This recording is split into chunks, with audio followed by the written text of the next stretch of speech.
Welcome, my people. I've missed you. It's been 1 week. We've not had a conversation. The last time it was Q&A. That was phenomenal. I'm sure you know. I learned a lot answering your questions. I'm sure you also learned a lot hearing me answer your questions. And I look forward to this month's one. The truth is, this month is an intense month.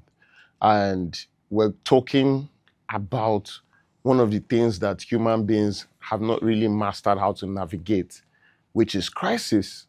You know, it's such a difficult terrain, it's such a difficult time because what becomes normal is the abnormal. So in a crisis, you have to do the abnormal to stay above normal. And it's madness. But we'll get into that this month. I promised you that in the general session, I'll finish the training we were doing on the hilarious mistakes I made, that almost cost me my business. You guys had fun laughing at me in the first session, and I want to give you another comedy show. I do my best. I try to deliver, on my own mandate. On my mandate, you can stand. My own mandate is strong. I don't know about another person's mandate too. I only know about my mandate. Okay, so number 5, I think that was my next point. No, before I do that, I want to encourage you. You are watching this video for free. You know that you don't belong into any room. This is your opportunity. You need to join a room. You need to find yourself connected to a room, and you can learn a lot more. You see, when you see me wearing white shirts, it's a free class. I give a lot in a free class, but it can't be like when I'm wearing that black shirt. That black shirt is my cape. Once I put it on like this, delivery everywhere. So you got to find a way to be part of a room. You can join the Pillars room. Pillars room, like I said earlier, I think 2 weeks ago, is a very intense, drilling, executionable or actionable, if you may, session where you can pick things and go to work and just deliver immediately. And the Builders room is where we develop the mindset. There's a particular framing of your mind that is required for you to perform excellently well in a leadership role in your business and all of that. So yeah, you want to join one of the rooms, and I can assure you it will change your life in a way you never imagined. There are a lot of people that can testify to that. Abi?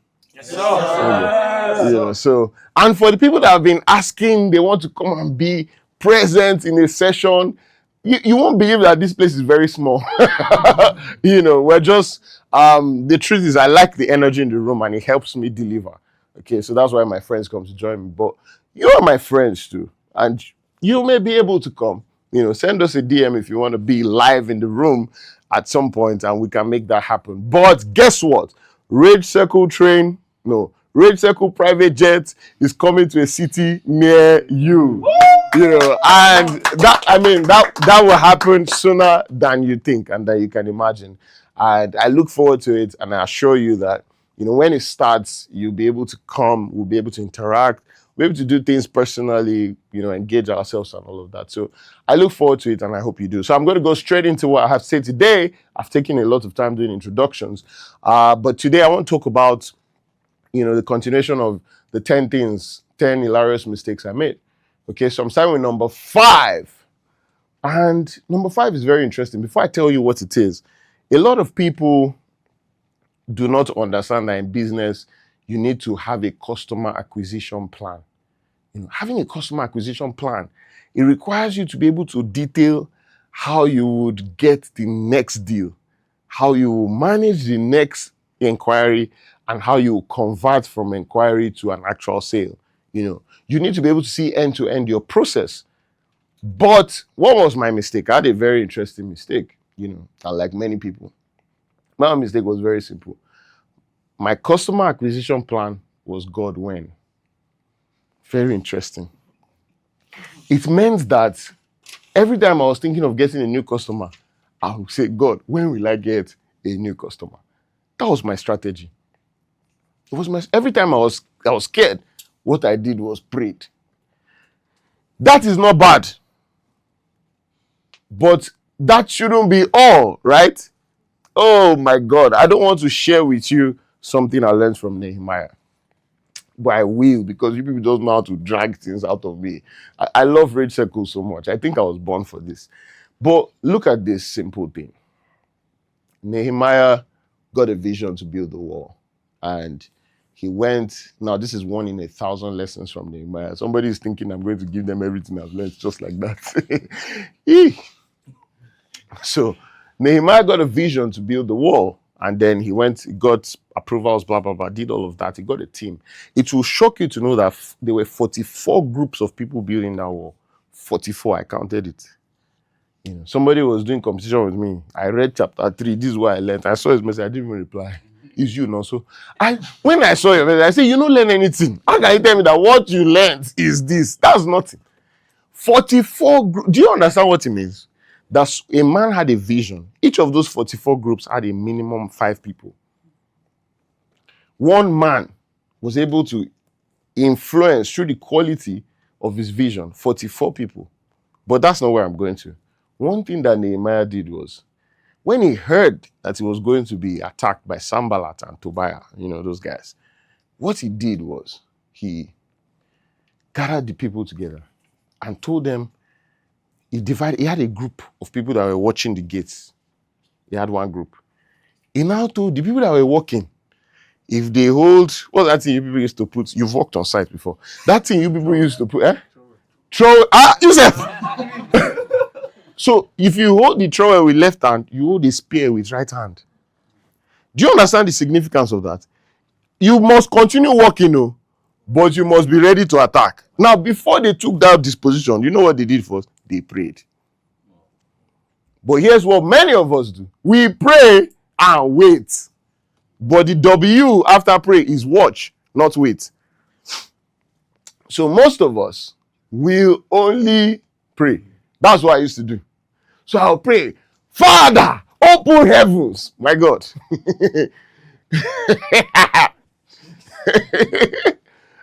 And the truth is, most times when you pray, God is speaking back, but you can't even hear anything. Because God speaks back. Let me prove it to you. Whatsoever you lay your hands upon shall prosper. God speaks back with results.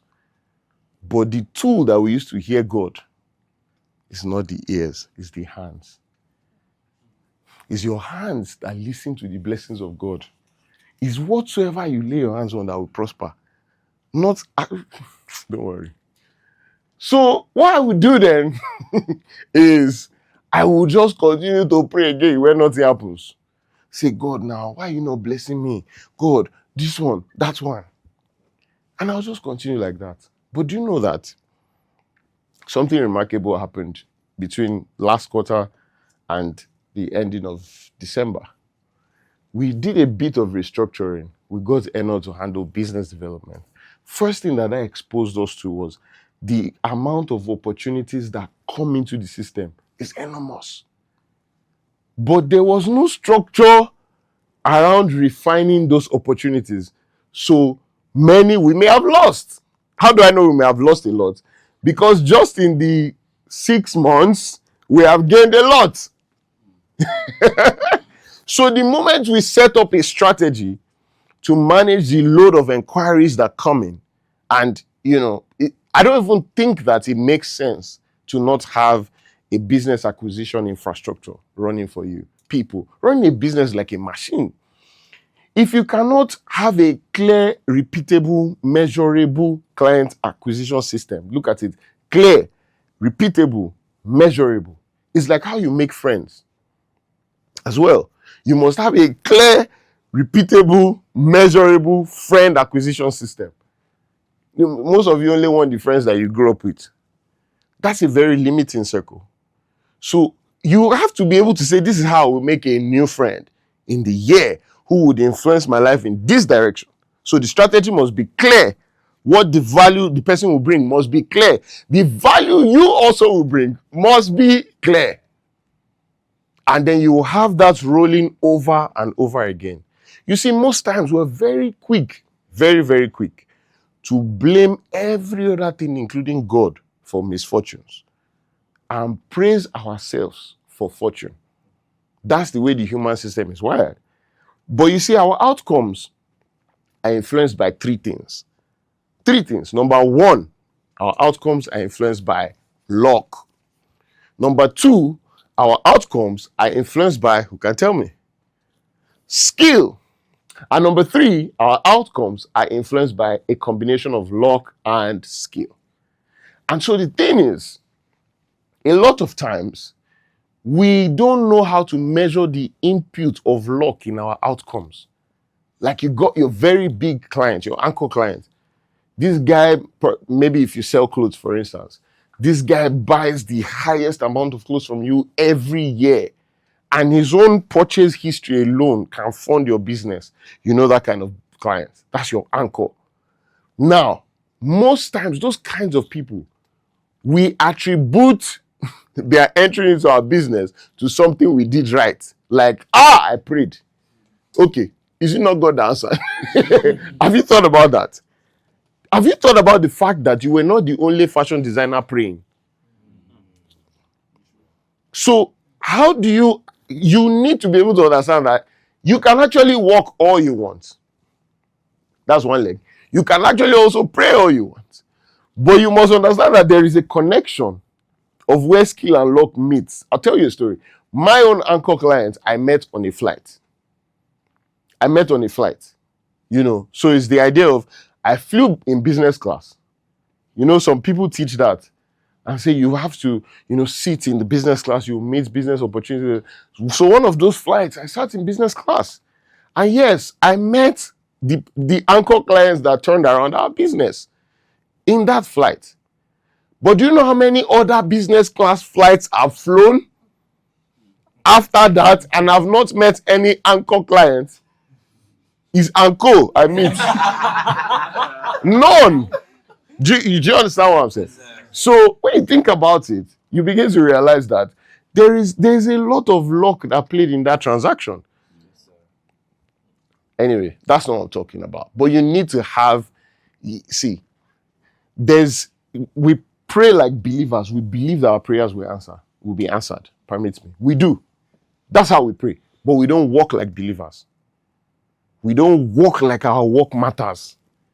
We walk like it's our prayer that matters. This one is just fulfilling righteousness. That's how we do. That's how most people behave. The work is as important. So I'm saying this because, ladies and gentlemen, I was a man of prayer. I'm not even joking. There were times in this business where I would resume between 4 and 5 a.m. and I will pray till the first person resumes. And I will brag to Josh about it. In this same business. I'm being honest with you guys. Do you remember? That standard. Every single day. Then I'll take Goya oil and pour it everywhere. Anybody that I don't like their work, I'll go and put on their table. Mark it, this person, you will deliver where? Like now if I was to do that, I'll go to Chibo's table.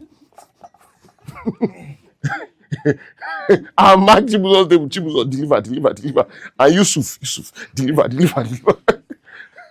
And Bobai, you will deliver. And I'll mark people's table around thinking that, I started discovering things like the power of training. How training has a place. Praying has its place, but training also has its place. You can I really pray you to improvement? Every family has that bad child that the mother spent times on their knees praying for.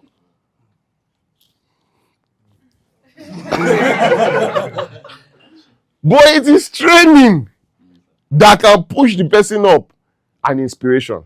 Maybe in another session I'll talk about that.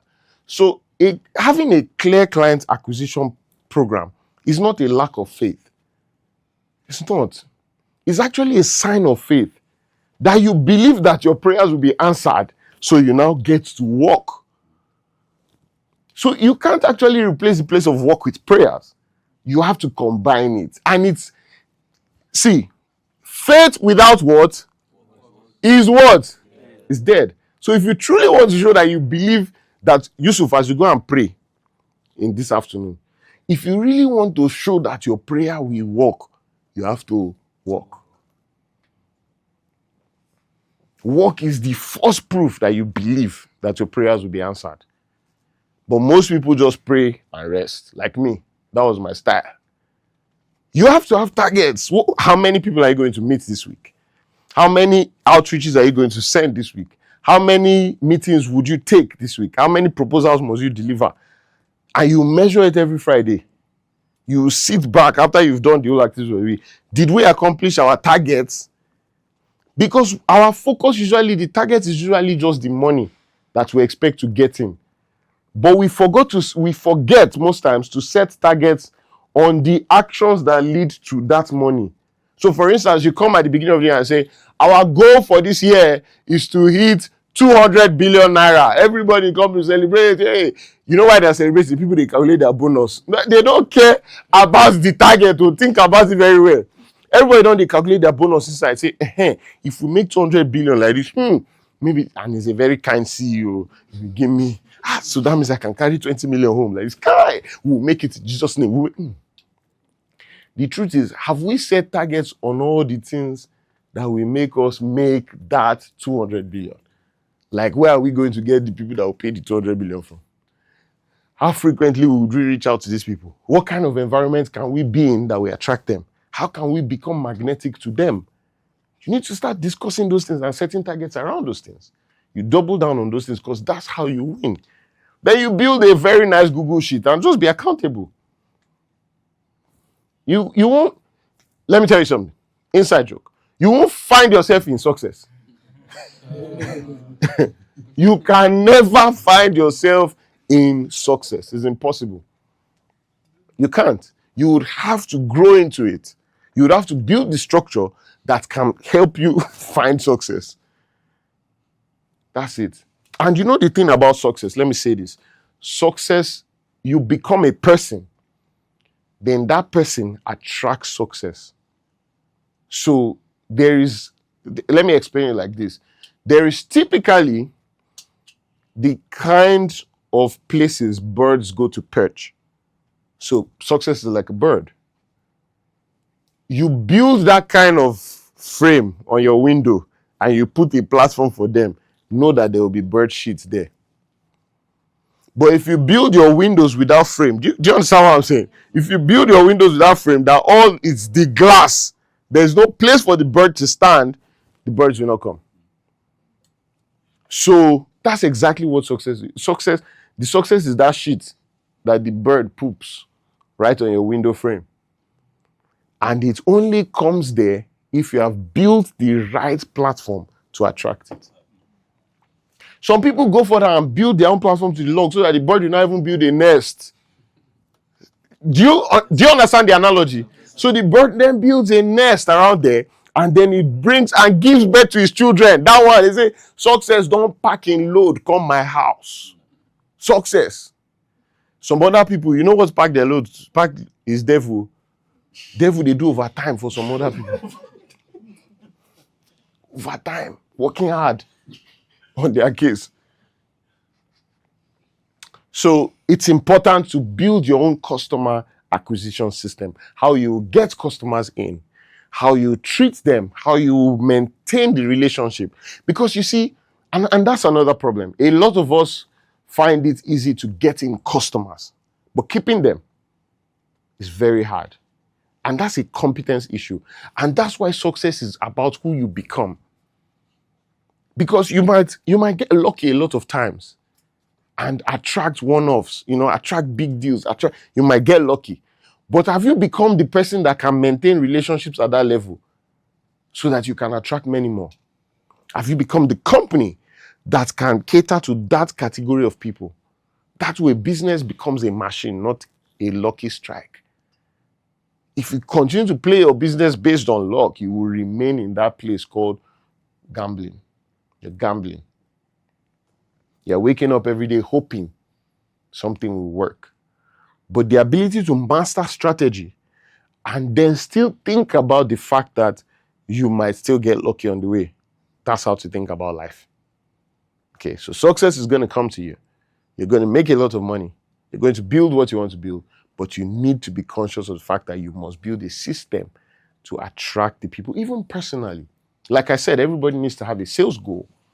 You need to have a sales goal. The truth is, if we ask you right now, dear Jacqueline, dear George, there Tunde, there Mayowa. People are hoping I'll call their name. If we ask you right now, what is your sales acquisition strategy as a person? Do you have one? Do you wake up every day with a goal to sell? You don't, oh. Check it. You'll see that you don't. You don't. Okay. Number 6 mistake that I made is that I was too busy. So, now, this might sound very, like, isn't that good? But the truth is, I wasn't just too busy. I was too busy to make money. Too busy to make money. And I'll tell you what the problem is. Now, this is not a problem of me saying that work doesn't pay. No. So a lot of times, especially for many of us who are in the startup bracket, when we start out, in business, we end up accepting everything, not the thing that counts. You will find yourself frying small fish that you'll be too blind to see big deals. You will just be there. Opportunities will be around you, but you are busy. We were so busy with small clients, and we'll be trying so hard to please them. I see videos online where they talk about how smaller clients give you a lot of headache and trouble. Bigger clients, there was someone that drew a chart and said, you send the invoice to a big client, he pays. You send, maybe the invoice is $50,000. Just payment sends you proof of payment. Then you send $500. Can I? No, I don't like this. Can we go again? We need to review the terms. Are you going to deliver all these objectives for $500? I think that analogy is bad. I think it's unfair because you are the one that accepted the price. And the goal of a business is customer satisfaction. So if you are not going to satisfy someone, then don't do it. It's an analogy that suggests that they should not pay attention to the AirPods because it's cheap and pay attention to the MacBook only. That's what the analogy suggests. So I don't agree with that.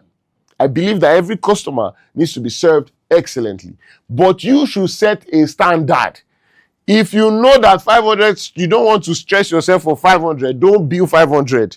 Set your bill at $5,000 or $50,000. But you see, that's the trick. Because when you are starting out, you're hungry. $500 looks like $5 million because you don't have vision. So you will now be, they will offer you all sorts. They offered me all sorts. People offered me $50,000 a month. My retainer was set at that time was set at maybe 500,000 or something. People offered us $50,000. We said, thank you. We took it happily. Let's make a point. We use this brand to show. I imagine Steve Jobs setting the price of the iPhone at $1,000. Then nobody's buying. Somebody now says, I will pay you $20. And I says, thank you. That's exactly what many of us do, especially in the service business. We take on all sorts just because we are afraid. When you don't have the vision set, and you don't have the right parameters surrounding your execution of the vision, that's when fear sets in. Because you start to have what is called the fear of losing. Arsenal. And the truth about the fear of losing is that it actually makes you lose. Yes, because you now start doing all things out of strategy. What I mean is off strategy, not... You start doing things that don't align with the strategy for winning. What you should have is the desire for winning. It's a different mindset. I'm going to win. Not that I'm afraid to. You go into a pitch, you enter a room. I'm not afraid to lose. I'm here to win. I sound like it, I talk like it, I sit like it, I move like it, I greet like it, I interject like it, I ask questions like it, I answer questions like it. I'm here to win. I'm a born winner. Something. I'm here to win. So I'm not afraid of losing. So that's now, guys, before it was not like that. Before I was afraid to lose. See, let me tell you something. Young boy, Walk into the office every day, you see everybody that you pay in a few days, and you don't have money to pay them. How will you feel?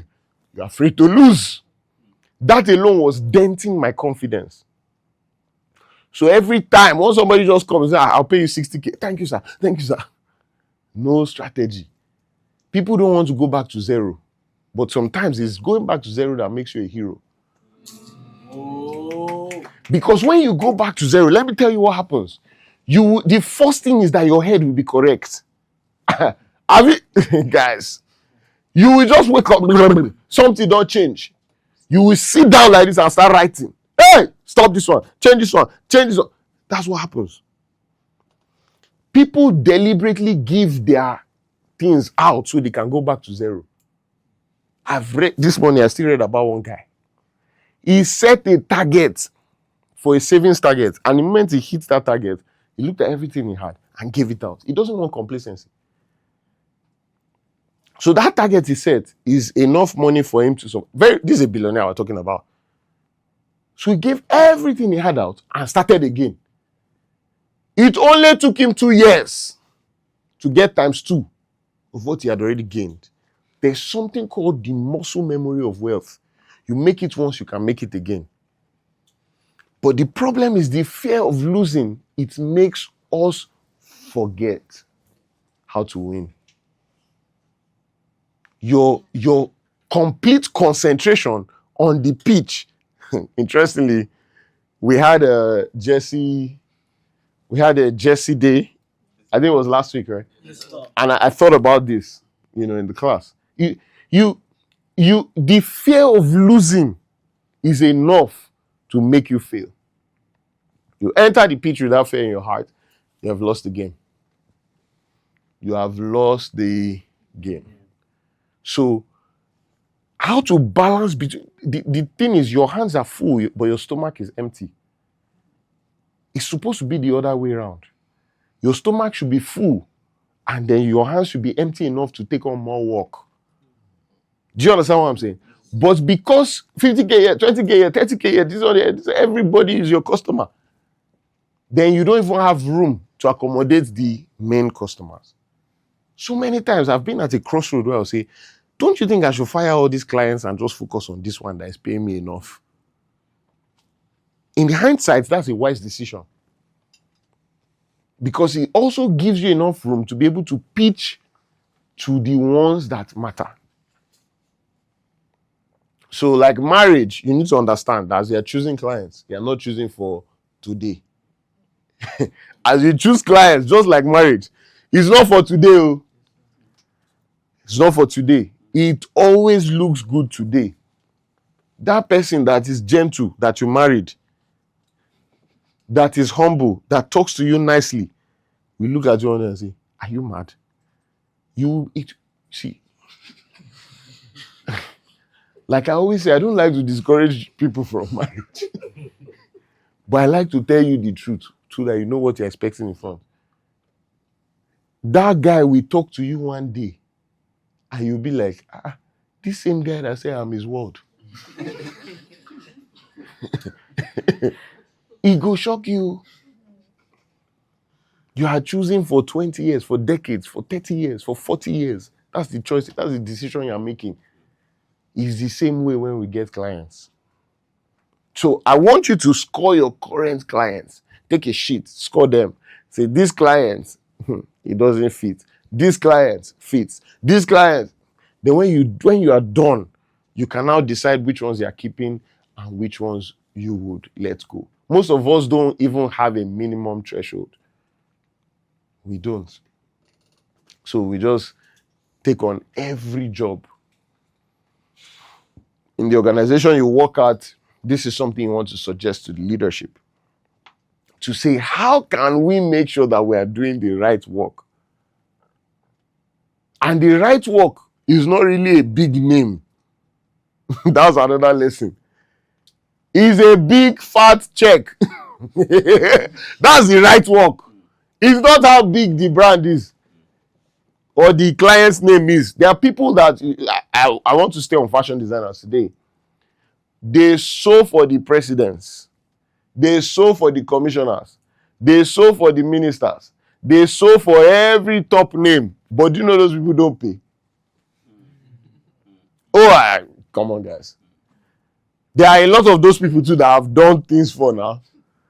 I know one particular presidential aspirant that is still owing me today 5 million. Not a young, energetic, fighting to win presidential aspirant. Aspirant wey be say he don hold plenty deep offices for this country. He's a big name. I don't want to call his name because till today he's still owing me 5 million. This was 21. When did this government enter? 22. Yes, we started the campaign 22. How many years now? I can't collect 5 million. So imagine if my entire business strategy was built on those kinds of people. I would have a lot of money in principle, but not a lot of money in cash. I won't have principal. I will have...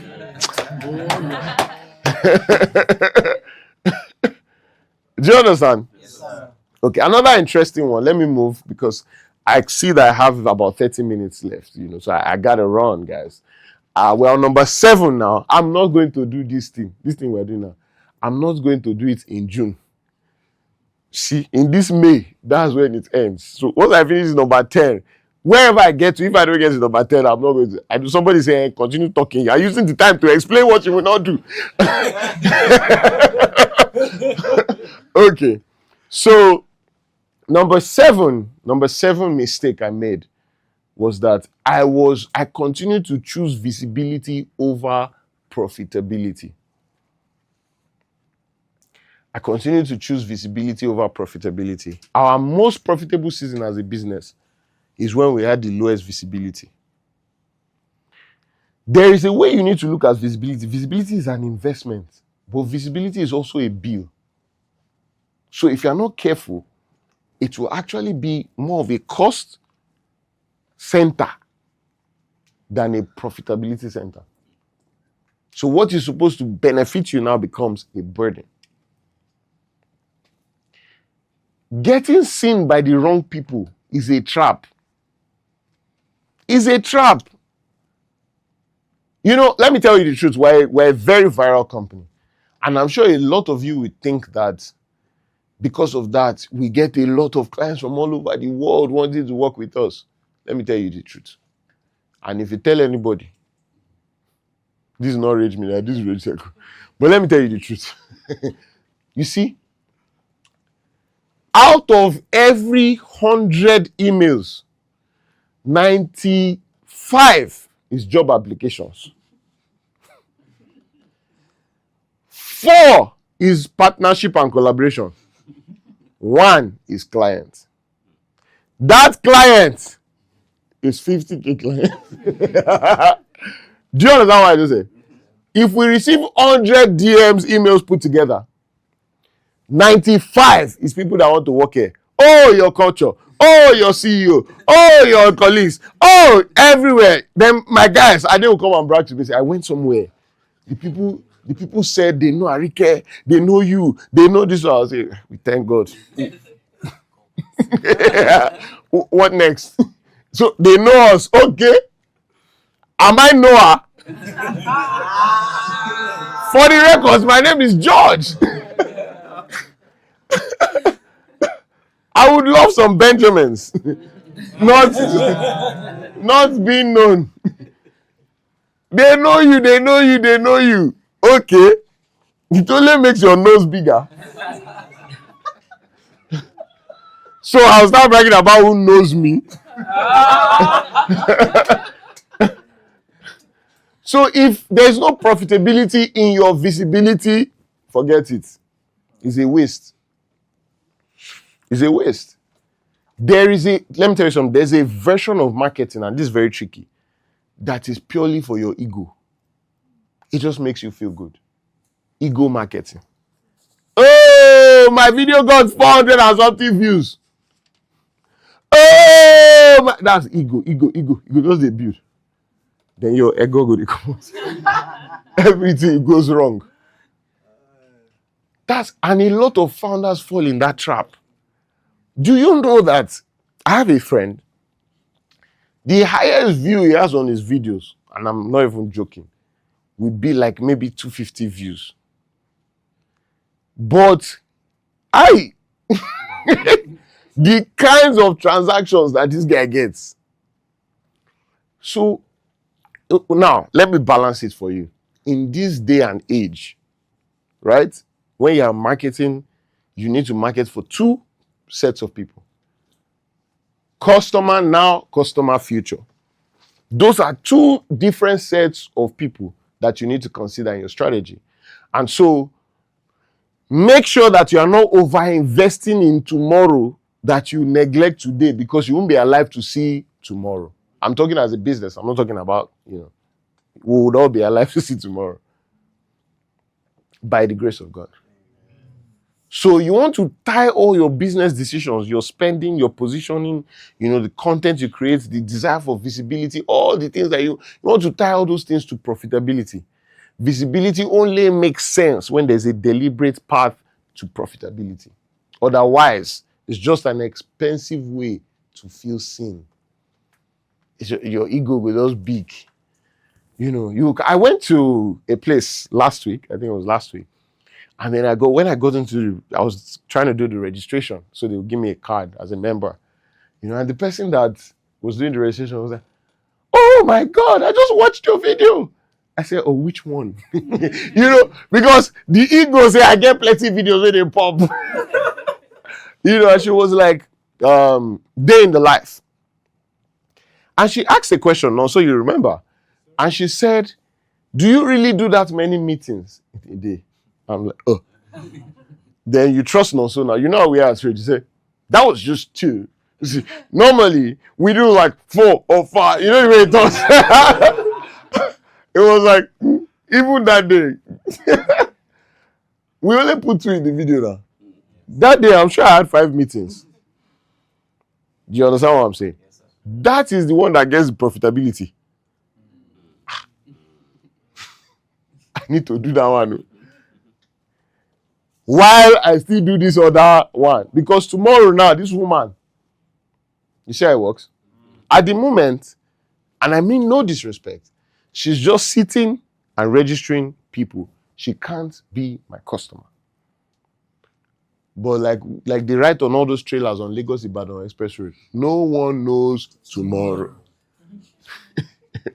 Have you ever been in Lagos Ibadan Express Road? You will not say, no one knows tomorrow. They will not put slow down.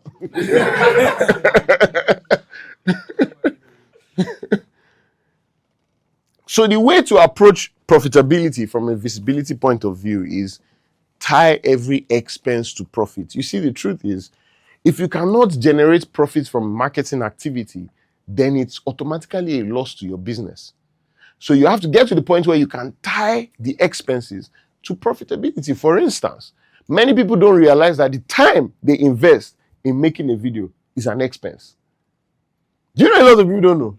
That just standing and say, "Hi guys, my name is George. I sell, t-shirts with a circle on it. All you need to do is click on the link in my bio and you see different colors. We have it in black, we have it in yellow, we have it in green." That is an expense. Until you get to understand that the most important resource you have is time. Ask any man that is about to die. All his money does not count. They will see. I have never seen it before. Maybe it exists. That they will bury somebody, then put money around. Say all his wealth, will bury it with him. Waiting next of king don't chop for this life.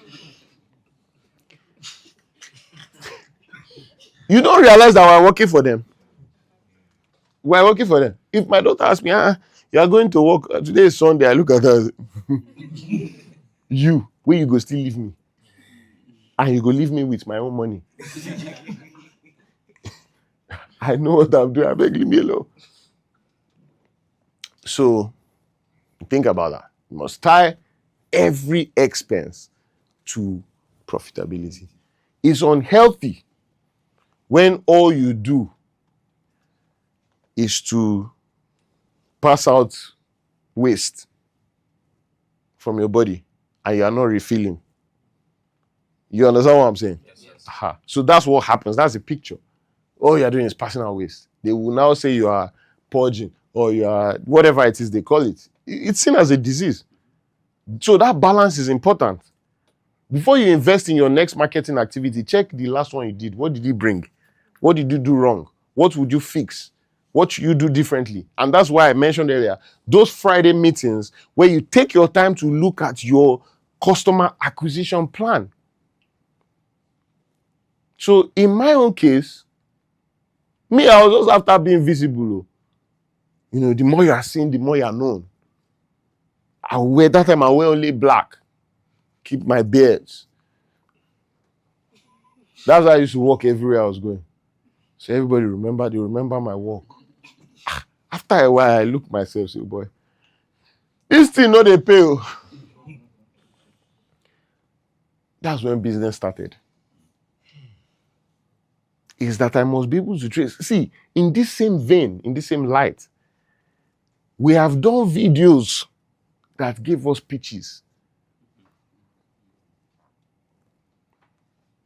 So I begin to examine and look at it and I say, trick, strategy. I will use the other ones to build my followers. So that when the person comes to my page, they see a lot of people are following this guy, it must be something. You don't know that thing works. I went to the hospital a while back. And then, you know, the person that was doing my test, she was like, are you a celebrity? I said, I'm just a guy. Am I a celebrity? I'm not a celebrity now. I said, I'm just a guy. And then, after she finished the test, Auntie says, can I have your Instagram? And then I say, okay, I'm not big on Instagram. You know, I'm bigger in real life. And I took her phone and I put my hand. She was like, oh, Jesus. I said, no. Only a few people call me Jesus. My name is George. It's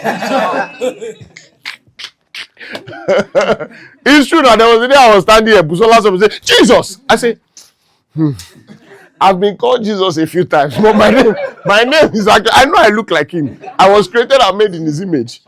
Come on. But my name is George.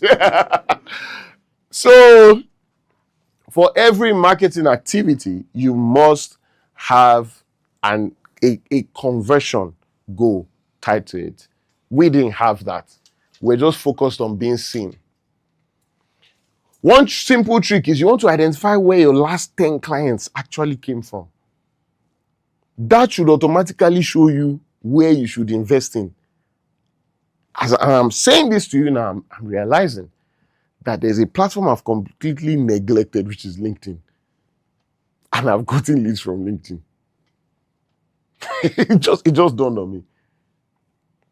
And so,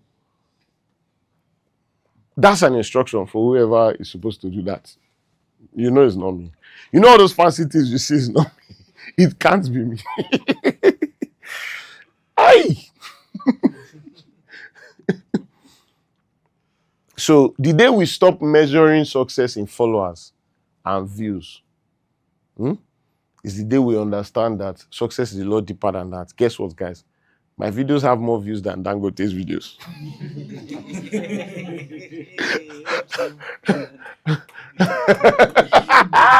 You don't understand?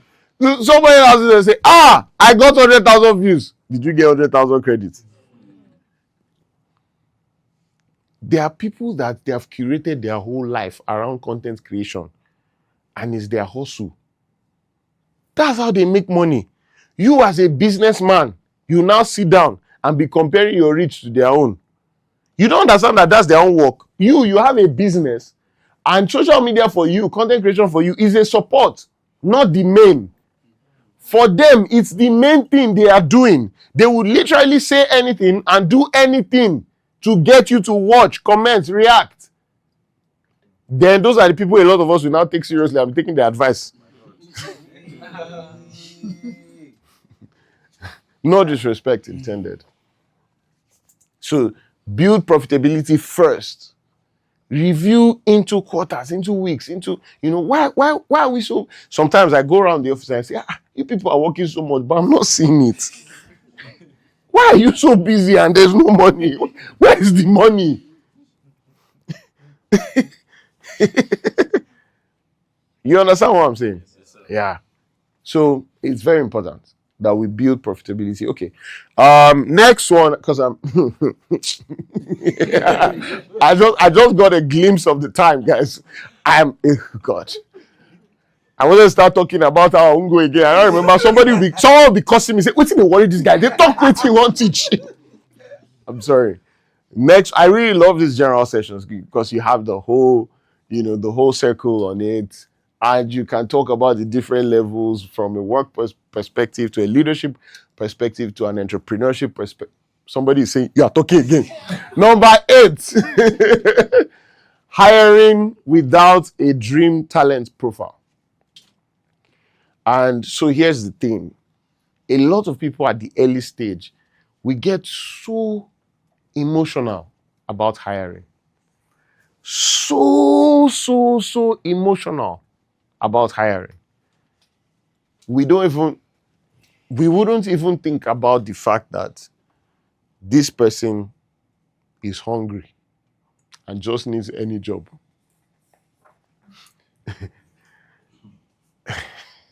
That thing I said is very deep.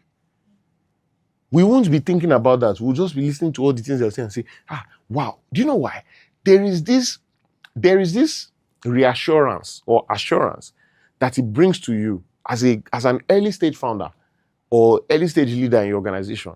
When somebody wants to work with you, you just start to feel valid. That maybe what you are doing makes sense. You guys cannot relate. You just have to feel valid. That, okay, this person wants to. For me, I remember vividly, somebody walked up to me and said, God told him to come and work at Rage. I say, what? The first thing that came to my mind was, you mean God knows Rage? It was validation for me to say, wait, God was thinking about Rage, then spoke to this person to come and work at Rage. Under 30 minutes, I opened email for him, gave him an appointment letter, introduced him to clients in 30 minutes. Let me tell you how desperate I was. It was a Sunday. I sent an email to clients on a Sunday to say, here is this social person, he will be your brand manager.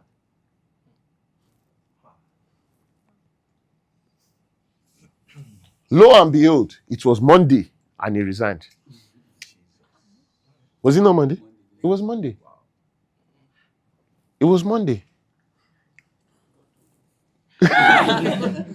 Now, it would have been very easy for me to think God has changed his mind about me. Not realizing that that's just a hungry person that will say anything to get everything. That's all. AB, waiting hunger, they make people do.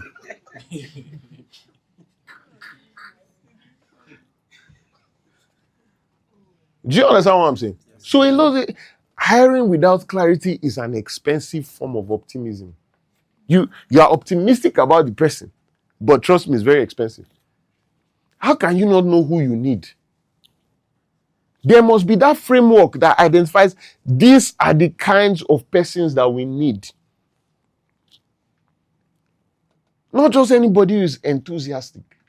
I'm really excited. When I read people's messages now, everybody's excited to be at Reach. Everybody is congratulating me for what I'm doing and the culture that we're building. Do they know the amount of pain and blood and sacrifice that has gone into building the culture? People that have come and gone. As an entrepreneur, I hear a lot of things. I've heard people say before, say, this vision, we die here. I'll tell them that time. I remember one girl in particular. I'll tell her that time, say, we don't die here, we live here. I beg you. As in, we live. Did she not live? She left, though. I thank God she didn't die here. Do you understand what I'm saying? Vision costs a lot. So now imagine having to jeopardize an entire vision because you are hiring emotionally. You need to work on that side of you. And this is not just for the CEO. Because, as you grow in the companies that you serve, you become decision makers. This same syndrome will be happening to you because you'll be looking for validation. As you're building your teams, you'll be leading people and you'll be looking at them. See, let's not lie to ourselves now. Everybody likes validation. Everybody is excited seeing that they're leading right. They're doing right. And then the people they're leading are progressing. Good people like that. I decided to correct it. Some people don't care. So, if you don't hire from a place of alignment, your attrition rate will be very high. I think for the first time in the history of Rage in the last 2 years, we've had the lowest attrition rate. It's strange. It took us about 8 years to discover first and to understand that people are transitional and be okay with that. So before, everybody leaving was like a heartbreak. Like a sign that we're not good enough. I don't know if you get what I'm saying. It's like, this person is leaving to another place. What did we do wrong? Why must you do something wrong for people to leave? You can do everything right. And some girls will understand what I'm saying. And they will still dump you. My God. You can do everything right. And they will still dump you. So it's really not about, people are just transitional. So that understanding, first off, you opened my mind to the fact that whilst people are transitional, your hiring goal shouldn't be people that are desperate, people that need, but people that feel a need. People that bring value to the table. The truth is sometimes they hardly look like it.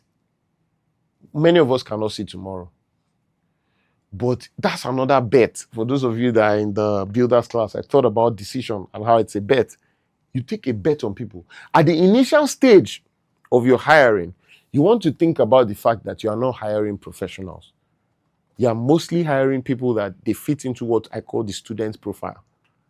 And so if you're starting up a business or you're building a team and you are not a trainer, you are not a teacher, you will not build a team. Most people will come into your organization as a young company, as a growing business. They will come into your organization probably with least experience possible or little to no experience. Then you now start training them and teaching them. The thing about schools is people graduate. And so if your company or your system doesn't also move to the point that you are now hiring semi-professionals.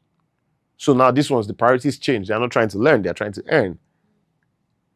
And then you now start, your bill must be competitive. Because at that point, the person is no longer thinking about, I'm learning here, so I don't need to earn so much. But in the first stage, that's what they're thinking. By the second stage of their career, they're now thinking, I need to earn. I'll soon get married. I'll need to do this. I'll need to do that. So money now becomes a huge play. And by the third stage, you are now supposed to be building stars. Because at that point, they want to yearn.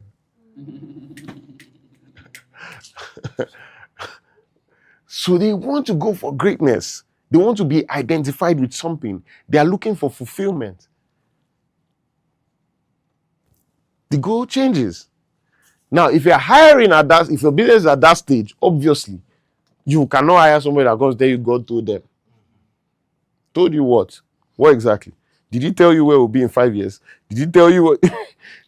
The conversation changes because usually you have also built value. But at the beginning, obviously, it's very easy to take everybody and anybody because you don't have so much to give. And then you are also trying to be wary of missing out on that talented kid, the Lionel Messi, the Bukayo Saka, every club has one but City. He has not proven himself yet now. He's still a one-season wonder like Obama. You have to be a Rhys James, season upon season. You can't do one season and go and hide. Then we say you're a golden child. Come next season and do the same thing. I would agree with you. They don't have any. You can see they're struggling. They are coming. That was a distraction.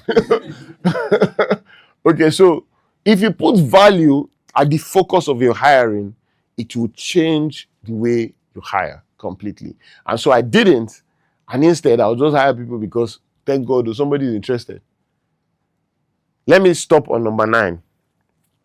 Promises don't make you profit. That's another thing I learned. There is nobody that didn't promise me something. And this is one of the saddest stories in my journey. I was serving, devotedly to a client. This client wasn't even our highest paying client. If somebody is your highest paying client, there's a way you treat them. He was paying us at the time 800,000 naira for retainer in a month. Our highest paying client at this time was 6 million naira. So you can see that there's a gap. You are not but if person mouth sweet, can put you in trouble. As in, he'll put you, the receiver, in trouble. You can imagine someone telling me that it is a privilege for me to work on his brand. I say, yes, sir. God. So now what you need to do is we need to reduce the retainer. See, I'm committed to your business. I'll introduce you to people. I'll do all of that. We dropped the retainer from 800,000 to 60,000 naira. 60,000 naira.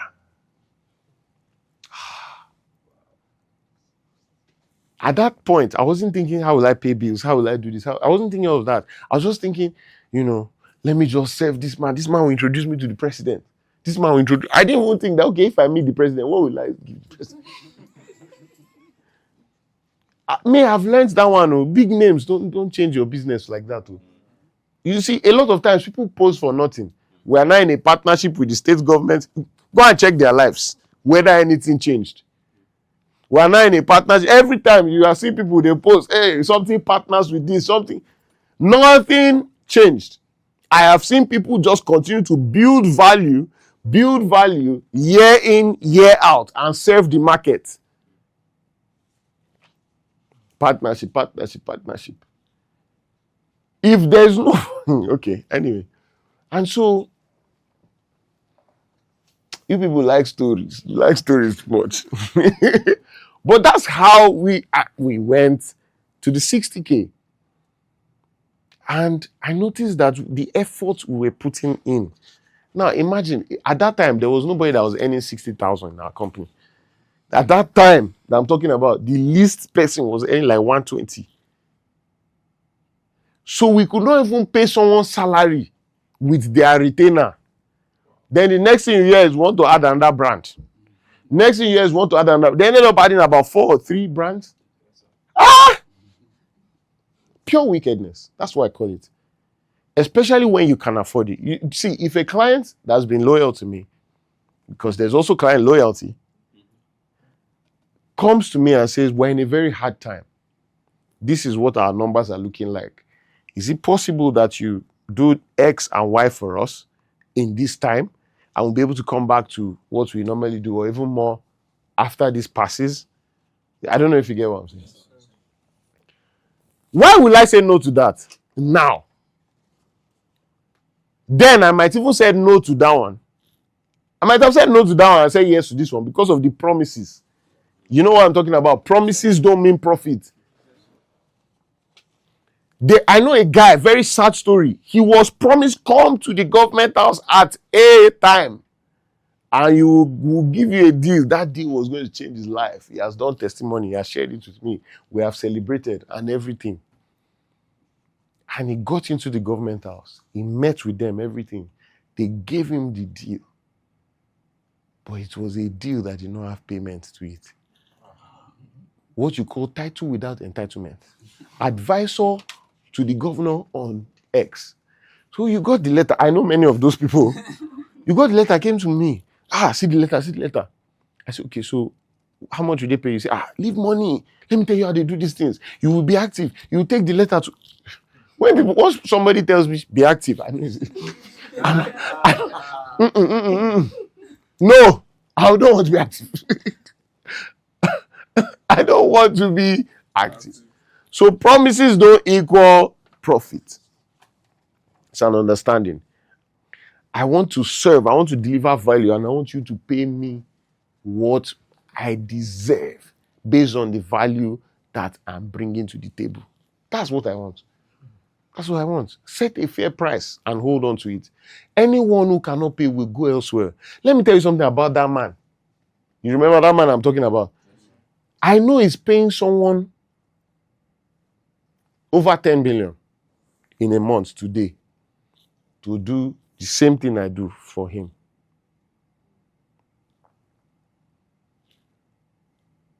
You get what I'm saying? But me, I was foolish enough to reduce my value. I cheated people working with me because as we didn't make more, we couldn't pay more. I cheated people working with me. I cheated the business. I cheated the vision. I cheated myself, all for his own gain. Yeah. If you don't understand what a leader's decision does, the reason why some people drive cars today is because I made the right choice. Yes. That's the truth. So a leader's decision is very key.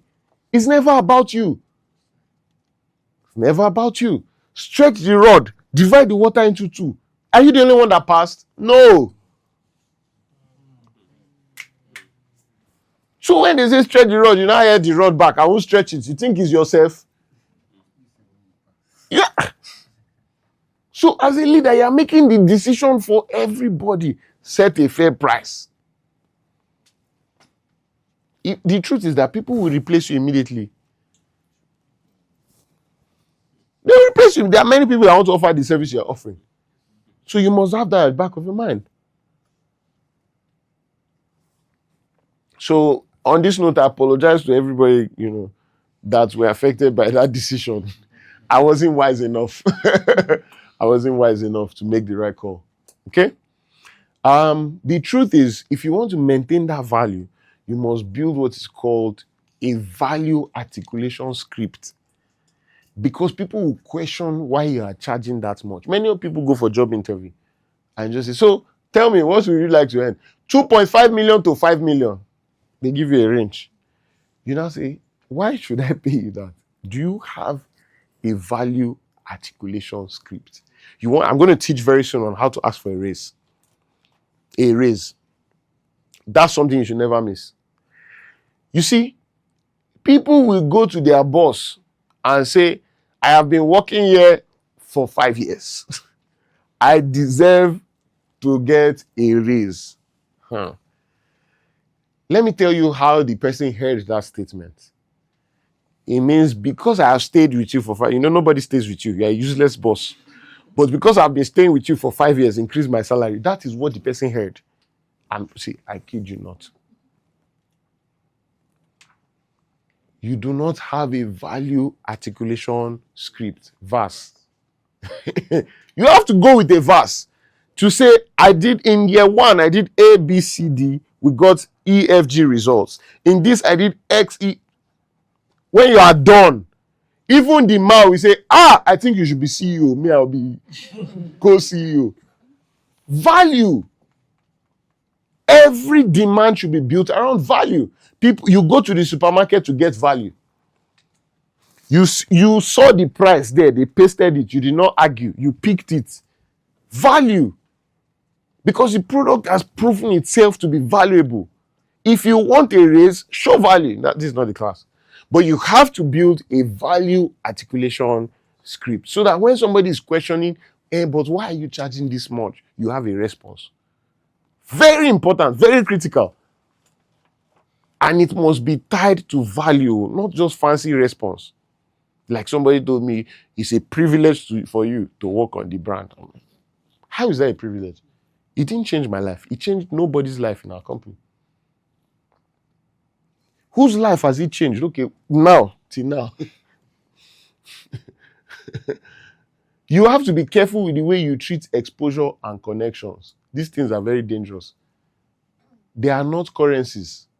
There are various currencies. Relationship is a currency. Money is a currency. Of course, money is a currency. Value. When they exchange value instead of pain. Like A real estate client, for instance, now says, I'll give you houses instead of giving you cash. That's value. Because guess what? He's cheating himself. In 10 years, if he paid me cash, I would have spent the money paying other bills. But in 10 years, that house that he gave me is worth 10x.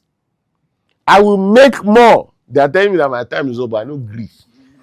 If you want to leave, you can. But I need to teach this thing. In 10 years, the value of the house is 10x. It's 10x. Who gained? Me or him? Me. So there's value. But you see that thing called exposure. I've never seen where you can pay bills with exposure. You say, just do it, collaborate with us. Collaborate with us, you will get more followers.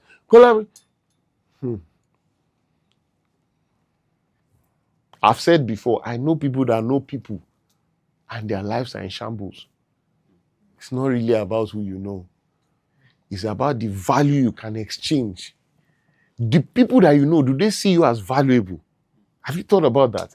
The people that you claim that you know, I have his number. There's one guy that towed a vehicle for me from Lagos to Abuja when I bought a car. He brought the car. As he got into Abuja, he was telling me, he said, Oga, you know, go transfer for me. I said, I'll transfer for you. I did transfer. He said, you are a good man. He started mentioning people owing him money. Senator, something. Then they owe me. I just look at you. You are not valuable to them. They won't need you again. That's why they can owe you. Yes, now. You carry no value. People treat value with care and respect. If you want to be respected, add value. If you want to be cared for, if you want to be loved, if you want to be honored, add value. It's things that are not valuable we trash. We treasure things that are valuable. So you determine what side you fall on, treasure or trash. It's by the value that you add. So exposure, no they pay you. Please walk away confidently. They will come back if you have value. It's value that attracts. Yes, sir. It's value that attracts. Very simple. We've had clients go and come back. We've had clients, they left us there. They came back. And they had to pay more. Value. My God. At this point, ladies and gentlemen, I have to shut down the class. My God. But I want you to know that this month is packed. This month is your month. We are going to deal with crisis from two different points of view. The first one are the people who are working in the system and want to win when every other person is losing. The second one is how to stay on in an off season. This one is for builders. Crisis this month, now we get out. I will show you practical steps, practical things you can do to win. That's what we're learning here. Ladies and gentlemen, this is Rage Circle. I hope you've had fun. My name is George Amaro. Rage Circle, here we grow.